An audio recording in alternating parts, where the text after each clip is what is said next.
What do it mean then? It means that since the founding of the nation, Thomas Jefferson wrote a paper called Notes on the State of Virginia. And in that paper, he was trying to convince Paris to come to this nation.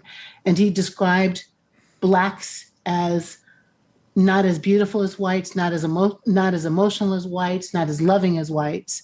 And Welcome back, everybody, and if you are new here, you picked the right video to start with. So what you are about to watch is a conversation between Jesse Lee Peterson and Reverend Dr. Jackie Lewis, a minister, author, and activist who came on to talk about her book and the state of American culture.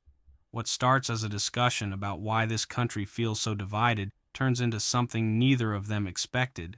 Jesse starts asking questions about immigration, indigenous history, and white supremacy, and Jackie does not back down from a single one, but at a certain point, something shifts, and when it does, this whole interview goes in a direction that will make you stop and think. Stay with this one all the way through, because the moment that changes everything does not come early, it builds, and when it lands, you are going to want to hear every second of it. Also, I always love knowing where my viewers are tuning in from. Drop your city or country in the comments right now. It genuinely means a lot to see where this community is watching from around the world. All right, let the clip speak for itself. Anyone that was born here, it didn't matter the color and all that.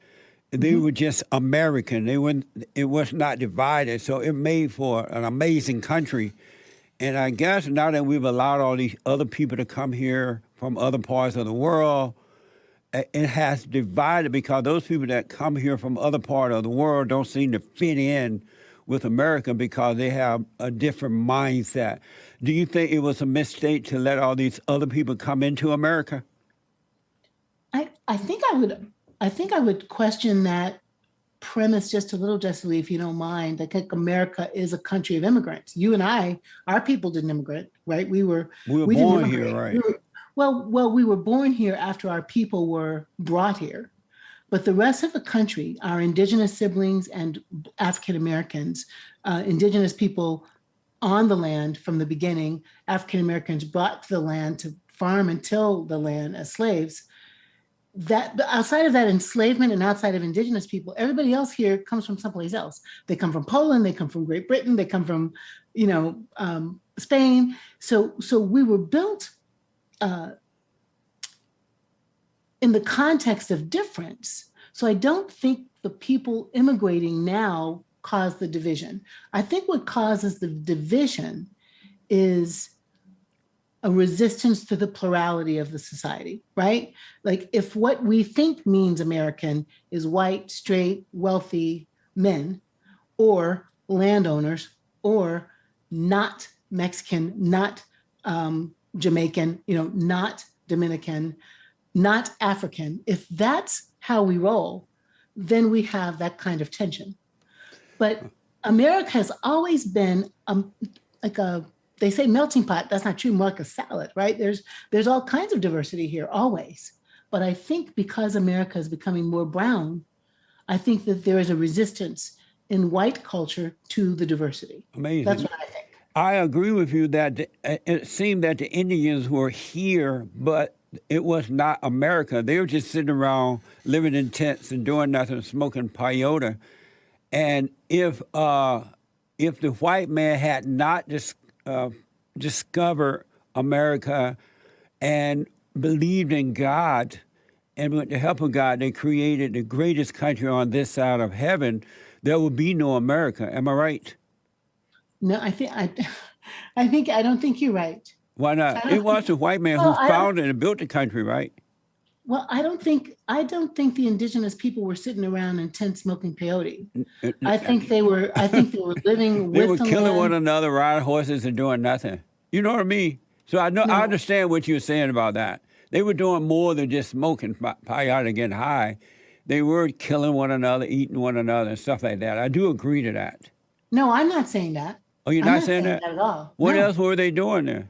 They were living in the land, on the land, raising children, hunting buffalo, raising corn, making food, making children, living on the land. And then The Pope told the Spaniards, go and discover America.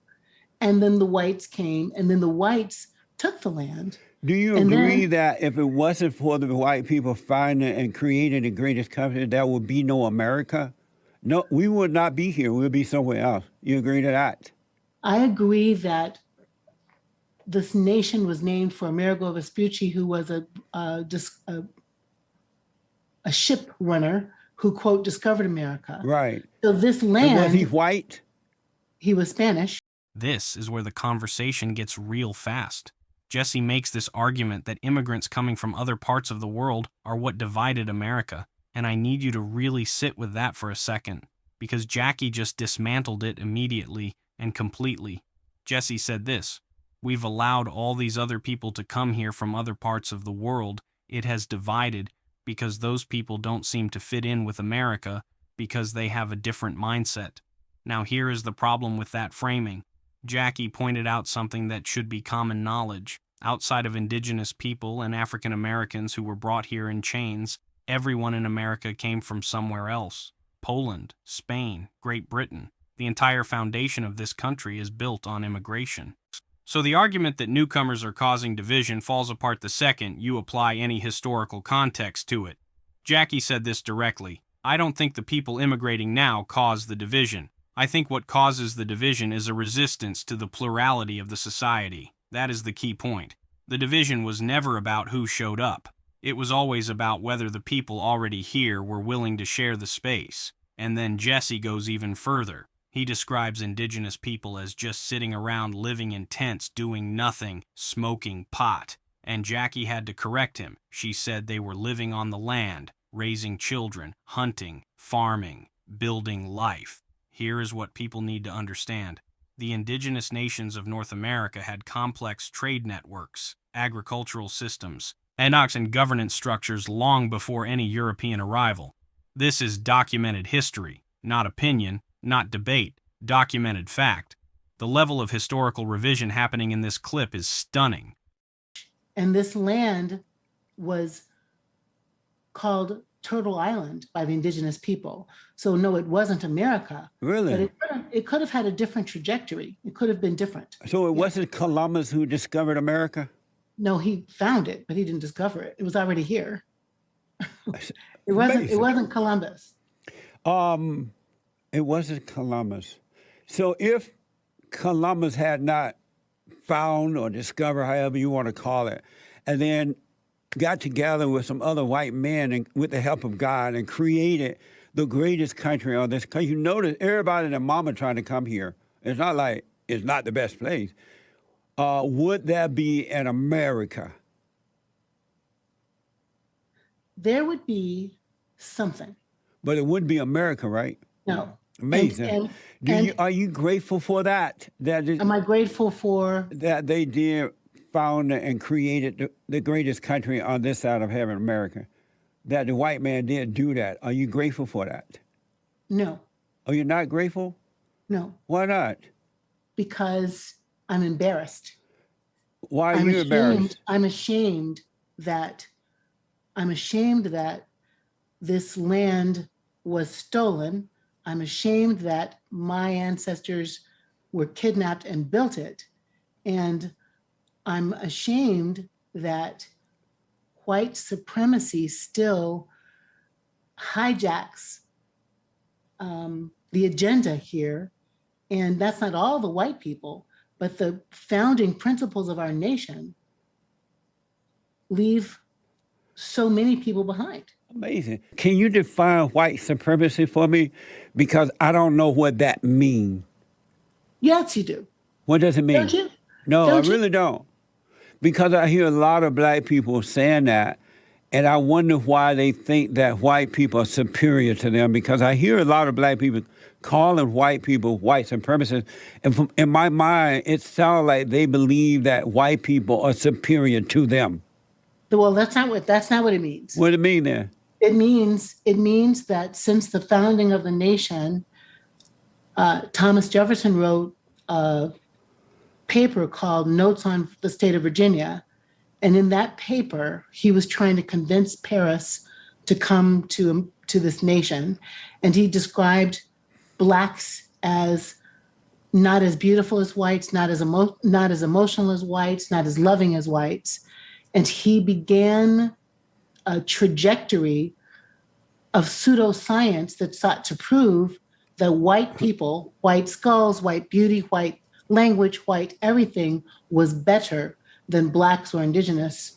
And that's the beginning of white supremacy. And that's what it means. That's why.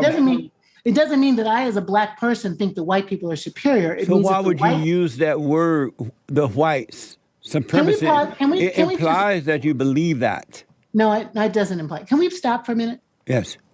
This is not the conversation I thought we were having today, and I feel very uncomfortable. No. I'm just following about something to get an understanding from you. Yeah, but I feel uncomfortable. Like this tape's going to go out in the world, and some of these things that we're saying don't make me feel comfortable at all. But you write about them and you talk about them, so I just want a better understanding because I'm black and slow. A lot of things I just don't understand. That's all. I don't feel comfortable. All right, relax. We're doing fine. No, I know I'm doing fine. I'm saying I don't feel comfortable. Oh, but relax. So I'd like our producer, whoever that is, to pause tape. I'm not going to do this interview right now. It doesn't feel comfortable to me. And then we get to the moment that I think is the most intellectually powerful exchange in this entire clip. Jesse asks Jackie if she is grateful that white people founded and created the greatest country, and Jackie says no. She says she is ashamed. She said this, "I am ashamed that this land was stolen. I am ashamed that my ancestors were kidnapped and built it." Now Jesse's response to that is to ask her to define white supremacy, claiming he does not know what it means. And this is where Jackie delivers one of the clearest, most historically grounded definitions I have heard in a casual conversation. She said this, "It means that since the founding of the nation, Thomas Jefferson wrote a paper called Notes on the State of Virginia, and he described blacks as not as beautiful as whites, not as emotional as whites, not as loving as whites." You have to understand what that paper actually was. Thomas Jefferson was not just writing personal opinion. He was constructing an intellectual argument designed to be taken seriously by the educated world. That pseudoscientific framework, the idea that you could measure and rank humanity by race, laid the groundwork for over a century of policy, law, and social structure that treated entire groups as lesser. That is what Jackie is pointing to, not a feeling, a documented historical trajectory, and Jesse responds by claiming that using the term white supremacy implies black people believe whites are superior. Jackie shuts that down clearly. She explains exactly what it means and what it does not mean. Jesse has no real counter to the historical record. This is the part that blows my mind. Jackie is delivering a history lesson in real time, and the response is essentially, "I still do not understand what you mean." But all I'm doing is following up on what you have said to get an understanding why you feel so uncomfortable. Because it doesn't feel like we're having a conversation. It doesn't feel like we're having a conversation. And I feel uncomfortable that if when we put this in the world, it might not be clear what my point of view is. No, like you're very clear. So my point of view is not that white people are superior to me. My point of view was not that I'm afraid of black people in Chicago, and that's why I moved. So far, there's 3 or 4 things that feel to me like we're not having a good understanding. And I'm not kidding. I'm not talking anymore until they stop the tape and we take a break. Well, relax. We'll just and see if you still feel uncomfortable. Let me know, all right?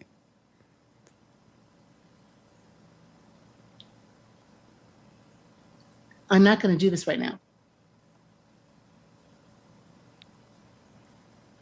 I'm always grateful to come and talk to people about new ideas, and it's lovely to talk about my book. But this conversation does not feel comfortable. And to start a half hour late and for it not to be comfortable feels to me like it's not supposed to happen today.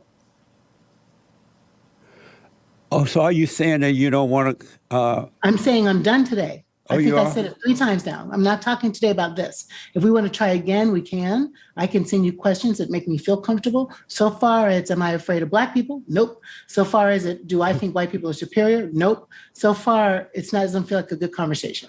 I'm a little surprised to hear you say that because you said that one of the problems with culture is that, and Republicans and Democrats, that they don't sit and agree and disagree and talk about things anymore. You Right. said that they tend not to do that. It looked like you're about to do the same thing. I'm about to stop talking because I could go to any room in the world, any room in the country, any room. I also get to have the ferocious courage to say, I'm not comfortable. So I'm not comfortable right now. I know, but And, you're not and showing ferocious courage by running. I'm not running. I'm just not comfortable. And I'm not What going does to do it that right mean? now. You're not comfortable. I don't know what it means.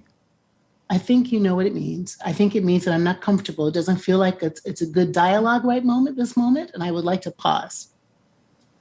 We can try it again another time. I'd like that, but I can't do it right now. It doesn't feel comfortable to do it right now. Amazing. Like the product isn't going to represent what I'm trying to say. It doesn't feel that way. But you're clearly saying what you're trying to say, and I'm just getting a better understanding to understand, because I you're think helping me to understand the culture better. if we're going to do it again, then I would send questions that help you know, like culture. What do I mean by white supremacy? What are the terms that I'm trying to use? And what's the message I'm trying to put in the world? And this is where it gets layered. Jackie tells the producer to pause the tape. She says she is done. She is not comfortable. And Jesse pushes back by saying she is running. Now this moment deserves real analysis. Jackie said this, I also get to have the ferocious courage to say I am not comfortable. And Jesse fires back with, you are not showing ferocious courage by running. Here is what I find fascinating about that exchange. Jesse literally just watched Jackie spend several minutes delivering historically accurate, intellectually honest answers about white supremacy, indigenous history, and American identity. She was not flustered, she was not incoherent, she was sharp, precise, and clear at every single turn. So the idea that she is running because she cannot handle the conversation is not supported by anything we just watched. What Jackie is actually doing is something that more people in public conversation should do. She is saying, I came here to have a real dialogue, and what is happening does not feel like one. That is not weakness. That is self-awareness. And then Jesse tries one final move. He references an insurrection and deliberately names someone who had absolutely nothing to do with what Jackie said. Jackie's reaction says everything. She responds, this is exactly what I am talking about. Whatever this is not what we are doing. Jackie ends the conversation with this. What do I mean by white supremacy? What are the terms I am trying to use? And what is the message I am trying to put in the world? That line tells you exactly what she came to do. She came to build understanding, not to be cornered into sound bites. Yeah, and here is the thing that most people overlook. Being unwilling to continue a conversation that has gone sideways is not the same as being unwilling to have the conversation at all.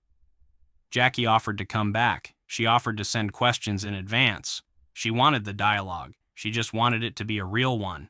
And that distinction, that is everything. So what do you guys think of this? Leave your thoughts down in the comments. Please like and subscribe, and I will see you in the next video.